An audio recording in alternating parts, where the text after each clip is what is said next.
Mga ka-angel, biggest diamond in the world. Ito po, biggest diamond in the world. Pero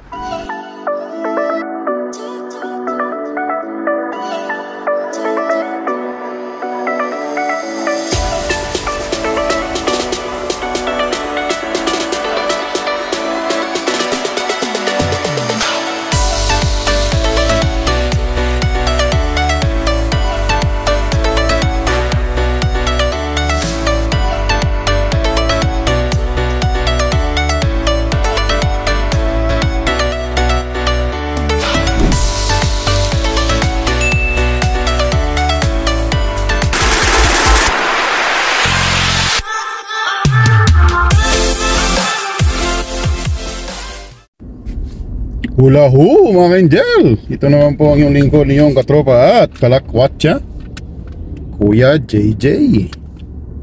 So mga ka-angel, maglalakwatsa tayo, biglaan lang, wala sa plano mga ka-angel. Ganito kasi kami pag gumagala, minsan biglaan. So nandito po tayo ngayon sa High River, Alberta mga ka-angel. So ito ay isang small town south of Calgary after Okotoks. At alam nyo mga ka-angel, dito sa High River ay dito sinuting yung Superman 3 dito sa Alberta mga ka-angel, way back 1980s. So magandang retirement town to mga ka-angel dahil quiet siya, hindi siya away from the hustle bustle ng isang malaking city.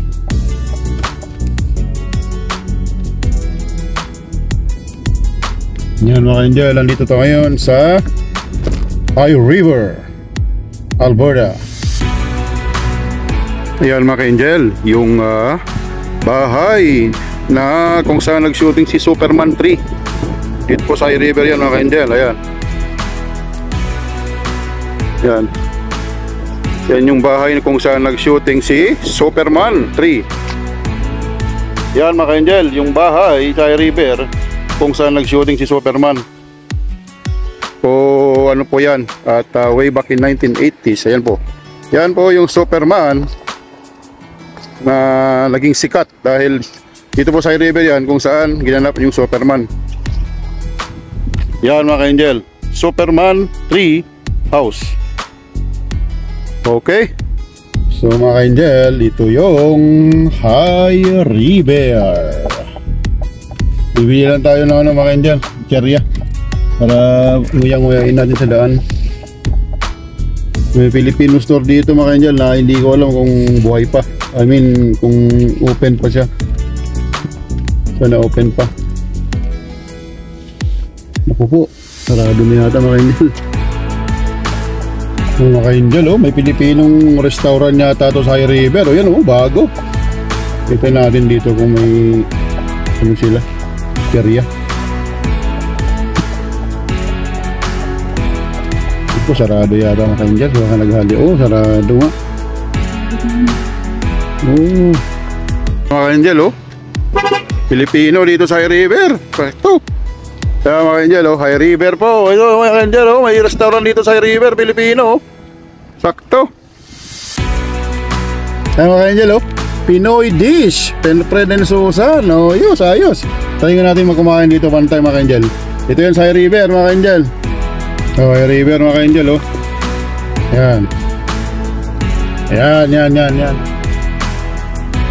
Susubis sila, oh. Pwede. So mga ka-angel, nasa Highway 543 tayo, 543 AB 543, going to Longview, Alberta. Kanina nasa High River tayo mga ka-angel, at sinilip natin yung kung saan nag-shooting si Superman. Meron ba pong location sa High River mga ka-angel dito sa may downtown? Pero hindi natin napuntahan na, kalimutan ko. So yun mga ka-angel, on the way tayo sa Longview, Alberta. Titignan po natin kung saan naman. Doon po tayo dadaan mga ka-angel. Pupunta tayo ng ano, isang hidden gem o hidden gem. Kaya sinabi kong hidden gem. Gem isa pong kumbaga parang kumbaga diamond, di ba? Gem. kumbaga ibig sabihin malaki ang value. Ibig sabihin po malaking tourist spot, very important po na tourist spot po ng Alberta, na mapupuntahan nyo lang po ito mga ka-angel kapag yun nga po yung sinasabi ko pong yung sa sa pagpapacheck up, pagpapagamot, pagpapa-confine, mga ganyan. Alam niyo po bang mga ka-angel, yung Canada ay malaki po yung life expectancy. Ang ibig pong sabihin ay yung average kung hanggang kailan o ilang taon nabubuhay ang tao. So average po male female sa Canada ay more or less nasa 83-84 years old ang average ngayon. Sa Pilipinas mga ka-angel sa ngayon, kung di ako nagkakamali, ay nasa nung year 2000 mga ka-angel nasa 69 years old lang. Buti awa ng Diyos ay tumaas naman ngayon 2024 nasa 71 na, kahit paano tumaas. So pero masyadong mababa mga ka-angel kung i-compare mo sa mga ibang country. So like for example dito sa Canada, so nasa 83, 84, 85 ganyan po ang average ngayon. Masyadong malayo. So yun na nga mga ka-angel, sa aking opinion, maaaring dahil sa Pilipinas, kung magpa-check up ka, pa-check up pa lang may bayad na mga ka-angel, hindi ka pa tinitignan. Parang entrance fee ang dating. So yun ang mahirap na sana maayos ng ating gobyerno yan. Kasi po yung PhilHealth natin mga ka-angel ay hindi po 100% covered lahat. Unlike po dito sa Canada mga ka-angel, yung tinatawag nilang universal health ay covered po lahat. Magpagamot, magpa-confine, lahat po yan, pa-check up, buntis, mga ganyan, dialysis ay libre mga ka-angel. So yun ang kadahilanan na dahil sa Pilipinas halimbawa kami nararamdaman ka na hindi ka na papagamot kasi sayang yung pera. Kumbaga, wag na lang kasi bayad din ako. Malaki babayaran. Kaya minsan mga ka-angel, nakakalungkot. Yung mga kapatid natin na Pilipino hindi na nagpapagamot hanggang sa magkasakit na lang, napapabayaan na lang. So unlike po kasi dito, dahil po meron tayong universal health na libre, ay kahit sino naman po hindi po magdalawang isip na pupunta sa ospital o sa clinic para magpa-check up kasi libre, wala ka pong babayaran.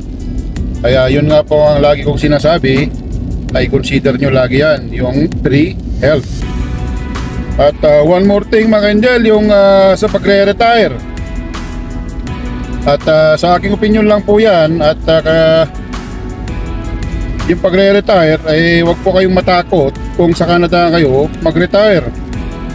Una po i-consider natin kung saan yung nakatira ang mga bata, mga anak natin.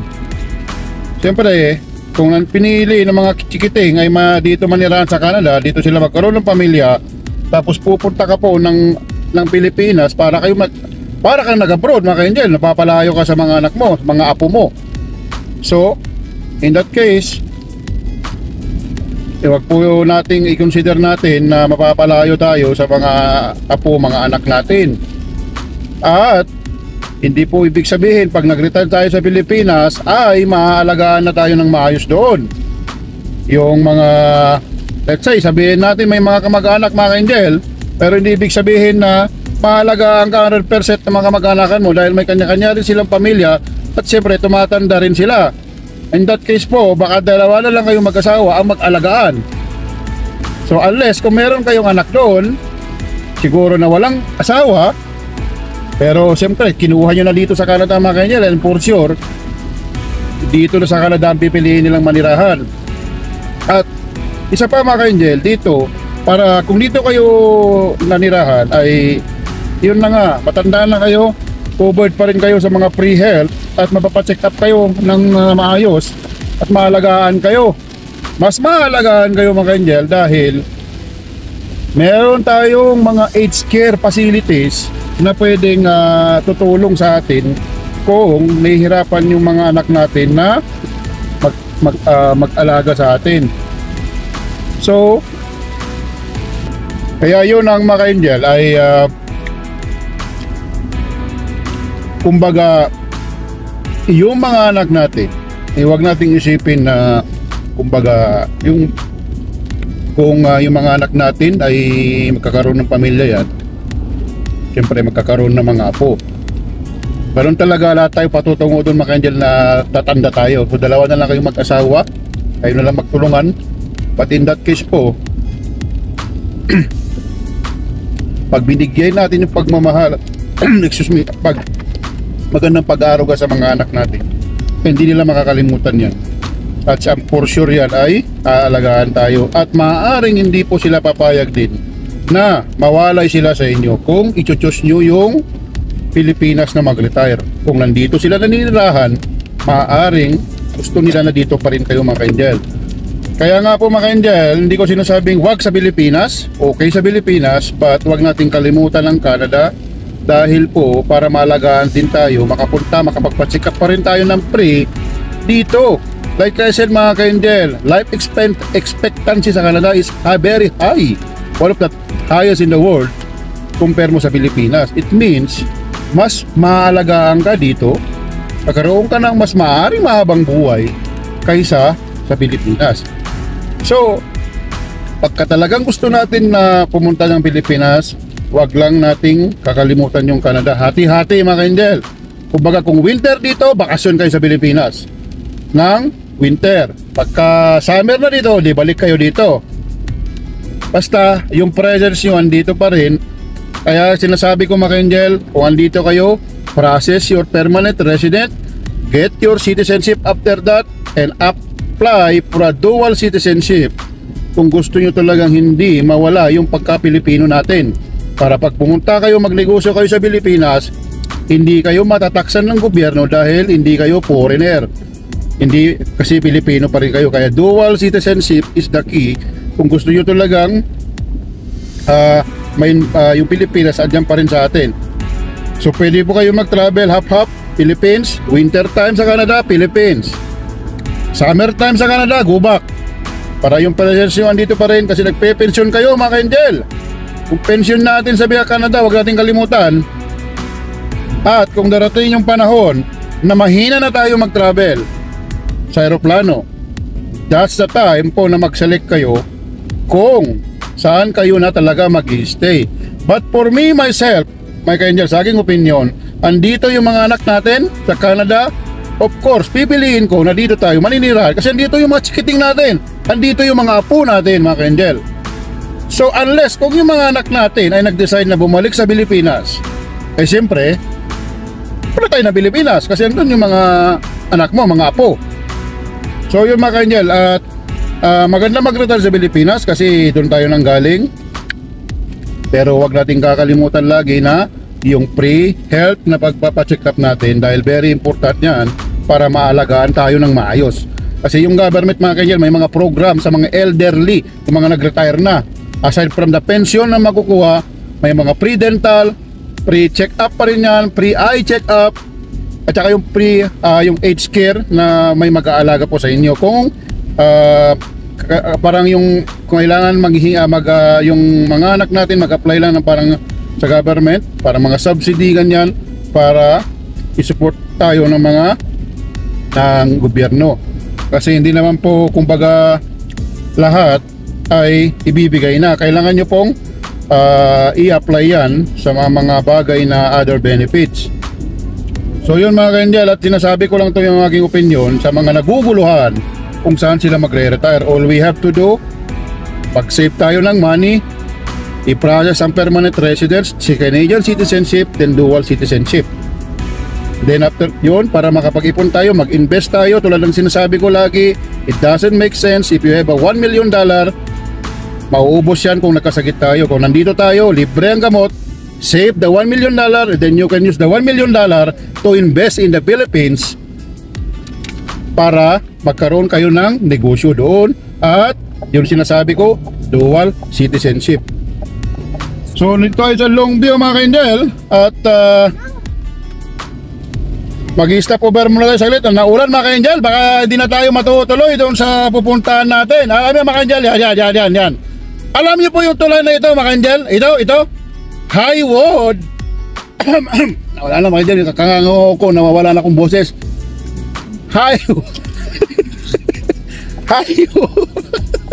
Highwood Bridge mga ka-angel dito sa Longview. Very history po dito mga ka-angel kasi dito po nag shooting si Superman mga ka-angel sa baba na yan.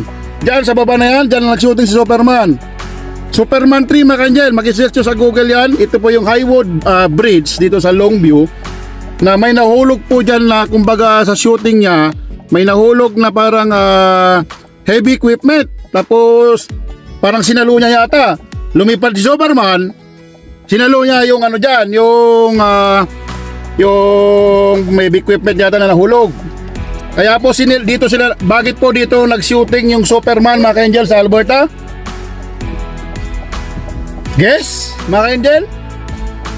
Bibigyan ko kayo ng clue mga ka-angel. Yung mga ka-angel, hindi ba ako galit mga ka-angel? Nagpapaliwanag lang po ako mga ka-angel. Ito lang po tayo mga ka-angel, joker kasi tayo mga ka-angel. Papaliwanag lang po ako mga ka-angel ha. Hindi ba ako galit? So mga ka-angel dito, nag-shooting dito yung Superman 3 sa Alberta kasi una po, obvious po sa lahat dito sa Canada na yung bakit po dito sila nag-shooting mga ka-angel kasi yung Canada ay yung tax, yung Canada that time, yung government of Canada, especially yung government of Alberta ay hindi sila nagbibigay ng malaking tax sa mga movie, yung mga film, yung mga shooting that time during the 80s. Kaya tsaka syempre aside from that, maganda po yung ambience, very unique po yung landscape po dito sa Alberta. Kaya sinasabi ko nga all-in-one yung Alberta kung tutusin mo mga ka-angel eh. Lahat po ng Rocky Mountain, may mountain, lake and everything, mga hill, kumbaga pa, lahat meron kumbaga dito sa Alberta. Kaya maganda ang Alberta mga ka-angel. So yun mga tax mga ka-angel, isang issue is tax dahil hindi malaki yung tax yung paggawa ng isang shooting o movie dito dati sa Alberta. Kaya nag-decide sila na sa Superman kailangan lumipad sa mga building. Kaya yung building mga ka-angel, sinuting naman yan sa Calgary. Kung makikita straight to sa internet mga ka-angel, ay sinuting yan sa Calgary. Tapos yung mga iba sa High River, yung bahay na pinakita ko, tapos yung sa downtown ng High River may mga spot dyan na nag-shooting sila. Kaya Smallville, tawag na yung mga ka-angel, Smallville. At saka dito sa may itong bridge na to mga ka-angel. Kaya laging sikat siya dahil kay Superman. Mga ka-angel, dito nag-shooting si Superman dito sa Longview, Alberta, Highwood Bridge. So nasa internet, makikita po yan mga ka-angel. So yun mga ka-angel. At naging interesting kasi yung Alberta ay dito nag-shooting yung Superman 3. Yan mga ka-angel, yung Highwood Bridge na dito sa Highwood River. Yan, dito nag-shooting si Clark Kent ng Superman 3 dito po sa Longview, Alberta. Kaya very rich po yung Alberta sa mga pelikula mga ka-angel. Kaya yan dito po nasa internet po yan mga ka-angel. At very kumbaga interesting. Very talaga dito sila nag-shooting. So yan mga ka-angel, baka hindi na tayo matuloy sa Kananaskis kasi ganito yung panahon mga ka-angel. Sa other time siguro pag magandang panahon at para makapag-picture din tayo dito kasi maulan mga ka-angel, nagtatander pa, delikado. So mga ka-angel, ito po yung town ng Longview, Alberta. So yung Longview mga ka-angel ay tinawag siyang gateway to the Kananaskis. Yung Kananaskis mga ka-angel ay isang top tourist spot po din yan ng Alberta. It's like Banff or Jasper. So maraming activity po dyan. At maganda po yung kung mahilig kayo ng mga hiking mga ka-angel, ay maganda. So pupuntahan natin sa Mother Time dahil maulan na, at saka hindi natin ma-enjoy din na pag picture pa kasi maulan. So babalikan na lang po natin sa Mother Time, mga ka-angel, at susubukan natin makakuha ng magandang picture sa ilalim po ng tulay kung saan nag-shooting si Superman, at makita natin kung may mga bakas ng paglipad ni Superman doon. So mga ka-angel, hanapin din natin yung mga lugar sa downtown Calgary kung nasaan nag-shooting din si Superman doon. At kasi may sa Superman movie, mga ka-angel, may mga part na dilipad si Superman sa mga building. So yung Calgary ang napili nila. Yung that time, yung Calgary, mga ka-angel, ay umuusbong-usbong po siya taloon. Nagbo-boom siya noon noong 1980s, kaya nga po na-select din siya bilang isang mag-host ng Winter Olympics noong 80s. Yan, dyan nag-start na lahat-lahat. That's how it started everything, ika nga. Kaya kung ano yung natatamasa ngayon yung Calgary. So ito, mga ka-angel, yung content natin is about exploring, traveling, at sharing opinions at pag-discover ng mga bagay-bagay na interesting, naging parte sa history na natin. Kaya itong ginagawa natin ngayon, para maiba naman yung ating pag-uusapan, ay nag-search tayo ng mga nasa Alberta na mga tourist spot, yung mga part na ng history, like po ito ngayon na dito nag-shooting si Superman. Ay si Superman, mga ka-angel, ay paborito ko yan. Hindi ako kakain kung hindi ko mapanood si Superman noon. Really?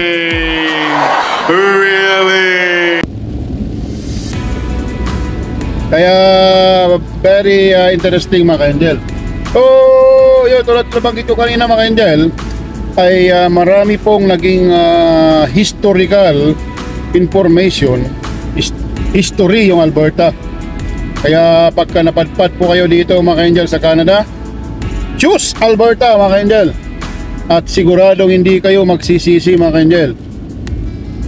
Kaya tulad ng sinasabi ko, akin lang ay nagbabahagi ako ngayon kung ano yung aking natatamasa, aming natatamasa ngayon dito sa Alberta, sa Canada.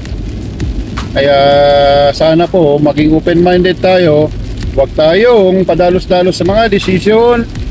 Mag-try po tayo sa Canada, mga ka-angel. So ito, lumalakas na, mga ka-angel, oh. Ito pong highway na ito, mga ka-angel, ay going po ito ng Diamond Valley. Sa pong town, actually, mga ka-angel, dalawa po yan, yung Diamond Valley. Recently ay nag-merge, pinagsama kasi magkalapit lang sila, at para at least makabuo sila ng isang malaking town. Kaya tinawag na Diamond Valley. Ay may isa pong isang maliit na town na Black Diamond. Tapos yung isa naman ay Turner Valley. So they are just beside each other. Kaya nagkaroon ng plebiscite, ay nanalo po yung yes na mag-merge na lang sila para po isang government. Baka maaaring mas maganda po yung pamamalakad pagka isang government na lang. So yan, mga ka-angel, tingnan nyo, oh. Maganda sana ito, hindi na ulan, mga ka-angel, oh. Tingnan mo yung landscape ng Alberta. Very unique, mga ka-angel. All in one ang dating. Kasi yung ganito sa Alberta, hindi mo makikita sa ibang parte ng ibang province po ng Canada. Kaya hindi po kayo mabuburing dito, mga ka-angel.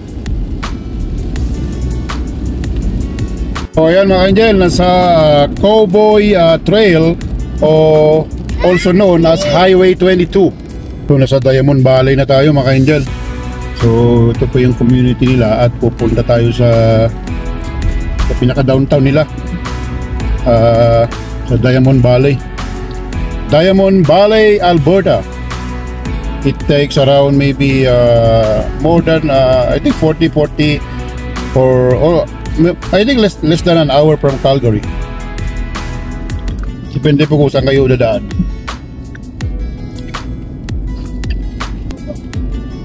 Uy, may dalawang bola. Ano kaya yun? Oh, ito na yung Diamond Valley, mga kanjel. Ito yata dati yung Turner Valley. So, siyempre mga kanjel, dahil hindi na tayo natuloy sa Canal Las Quays, ay magchichipog na lang po ang bagsak natin, mga kanjel. Chichipog tayo ng manok. Kanjel, kakain sana tayo dito sa Ugam, kaso walang upuan sa loob. Hanap pa tayo ng iba dito sa Diamond Valley. So approaching tayo ng another downtown pa ng Diamond Valley, mga kanjel. So dito yung banda dito ay ito yung Black Diamond dati. So yung kanina na may sa may Ugam, yun po yung Turner Valley. So dito po ay Black Diamond. But tulad ng sinabi ko, nag-merge na sila, mga kanjel. So Diamond Valley na ang tawag dito ngayon. So ito yung mas malaki na area, mas maraming establishment dito. Ayan mga kanjel, Diamond Valley. Ayan mga kanjel, oh, may diamond dyan, oh. Kanjel, titignan natin ngayon yung pinakamalaking diamond sa buong mundo. Mga kanjel, biggest diamond in the world. Ito po, biggest diamond in the world. Pero wala pong nagnakaw kasi itim na diamond. Kaya siguro walang pumapatos dyan, mga kanjel.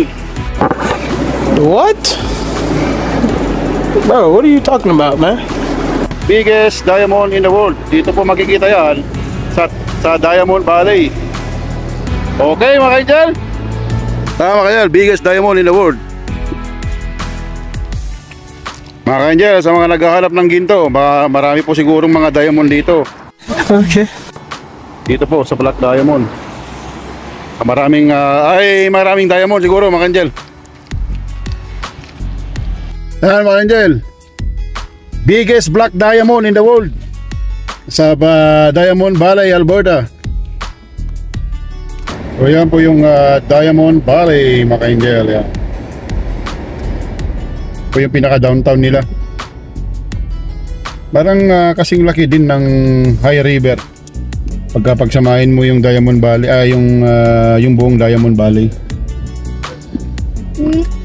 So mga kanjel, nasa Highway 7 po tayo, mga kanjel, dito sa west ng Alberta. Mga kanjel, oh, alam nyo mga kanjel, 3 years ago wala pa dito tong establishment na ito sa Okotoks, eh. Kaya tulad ng sinabi ko, nagbe-benefit po yung mga suburban, yung mga katabi po ng Calgary sa development sa Calgary, kasi dito na sila nagtatayo ng mga establishment, mga bagong community. Kasi yung Calgary, mga kanjel, paubos na ang lupa doon, which is good kasi at least nag-expand ba, marami talagang yung development na isang lugar, maganda, hindi lang nagpo-focus sa Calgary. Kaya mga kanjel, ito may safe pay, wala pa to dati. Ito sa Darcy, which is very good.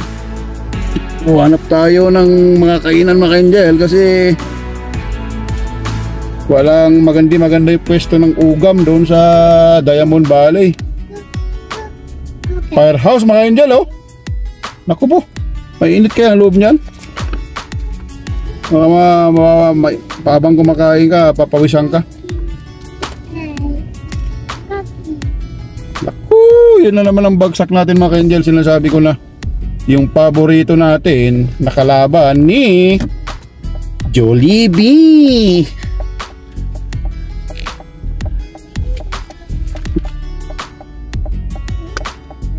Ito mga kanjel, ang sinasabi natin na dito tayo bumagsak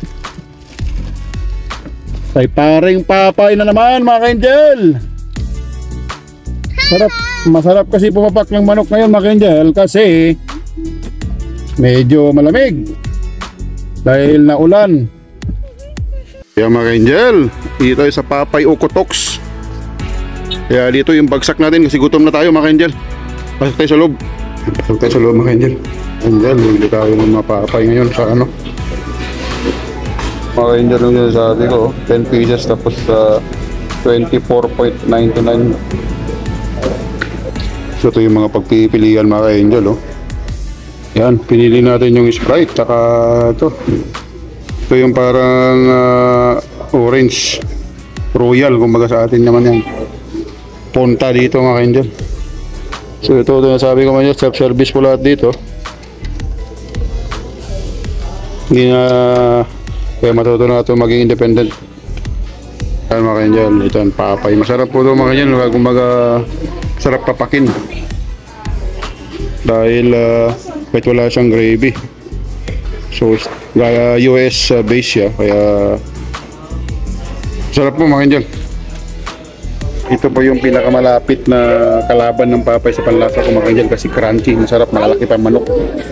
Kaya pagkalan dito po kayo mga ka-angel sa Canada, try nyo po yan. Popeyes. Angel, oh. Ang lalaki ng manok nila mga ka-angel, oh. Oh. Oh. Yan. Yan yung papay mga ka-angel. Kain muna tayo mga ka-angel, mamaya na lang ulit. Kaya mga ka-angel, oh. Tapos na tayo kumain mga ka-angel, busog na naman tayo, oh. Busog na naman tayo ni paring papay ng manok. Ito mga ka-angel, oh, yung DRC o ano yung proper pronunciation niya, parang Darcy. DRC na bagong community dito sa Okotoks. So pagka po malapit po kayo sa Okotoks, yung work natin, yung work nyo mga ka-angel, ay pwede po kayo dito. Tulad po ng sinabi ko, kung gusto niyo po ng medyo tahimik na buhay, hindi po yung very busy na malaking city like sa Calgary, ay pwede po kayo dito kumuha ng bahay mga ka-angel, kasi marami po silang tinatayo mga bagong community. Tulad po dyan mga ka-angel, alam nyo mga ka-angel, 3 years ago wala pa to mga ka-angel, talahiban pa to dati. Dito sa right nakita nyo, mga talahiban pa yan, mga damo. Pero ang bilis ng panahon mga ka-angel, at after the pandemic, tuloy-tuloy pa rin ang kanilang pagko-construct ng mga bagong condominium, mga bagong bahay. Mga ka-angel, oh, now selling. So dito ang pangalan yata is Weatherburn mga ka-angel. At balita ko mga ka-angel ay sa aking may nakusap ako dito na taga rito, magtatayo sila yata ng ano dito, superstore kung di ako nagkakamali. So hindi natin alam kung saan, tabayaran natin yan kasi magandang opportunity po yan sa trabaho. High River, Okotoks area, Black Diamond Valley, maaaring magandang ano yan, for job opportunity. Nagmamadali siya mga ka-angel, oh. Hayaan nyo lang yung mga ganyan nagmamadali, bahala sila sa buhay nila kung mahuli sila ng pulis. May mga, alam mo mga ka-angel, kahit ang sulok ng mundo, meron talagang mga driver, yung mga lalo yung mga teenager, kasi mahat mag-drive yan.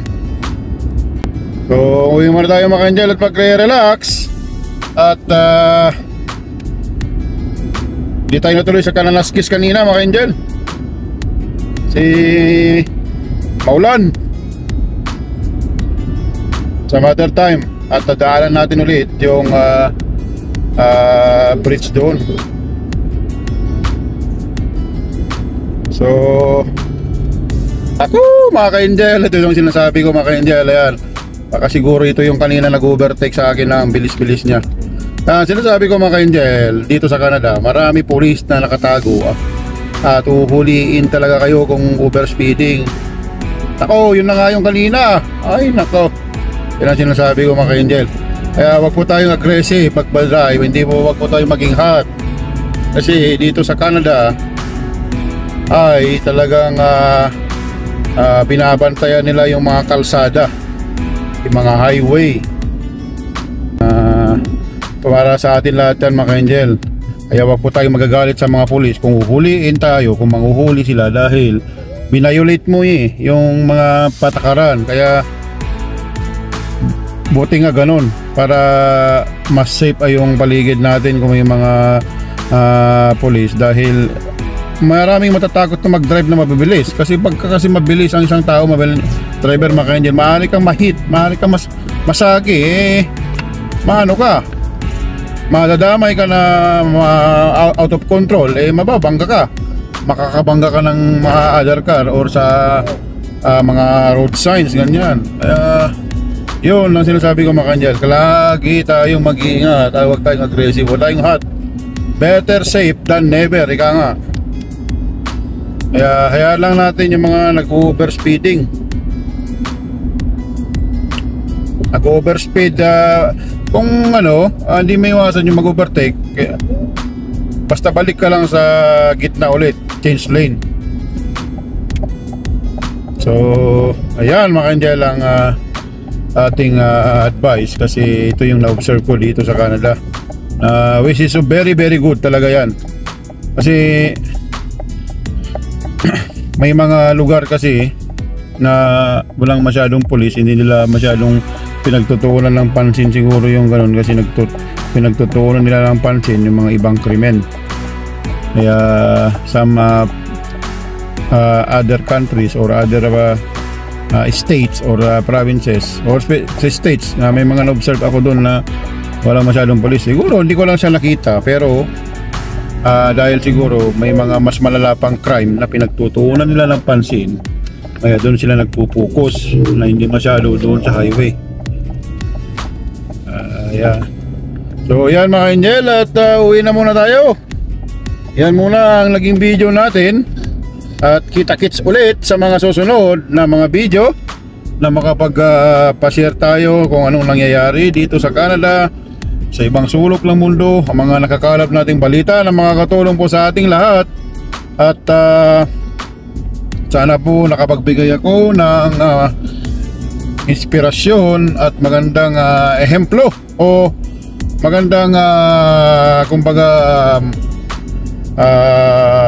idea sa inyo kung paano magpunta dito, kung paano dumiskarte sa pamumuhay sa Canada mga angel. So ingat pa kayo lagi, stay safe, pray hard, it works. Ito po ang inyong lingkod, iyong katropa at kalakwatsa, Kuya JJ. So ingat po kayo lagi mga angel, may God bless you always.